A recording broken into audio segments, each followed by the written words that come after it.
وای از این ترانه، چقدر همه نسل‌ها از این ترانه لذت بردن.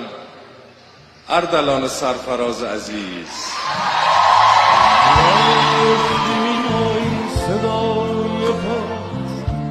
از همه جاده ها میاد، انگار از یه شهر دور که از همه دنیا میاد. تا وقتی که در وا میشه لحظه دیدن میرسه، هرچی که جاده است رو زمین به سینه من میرسه. ای جانم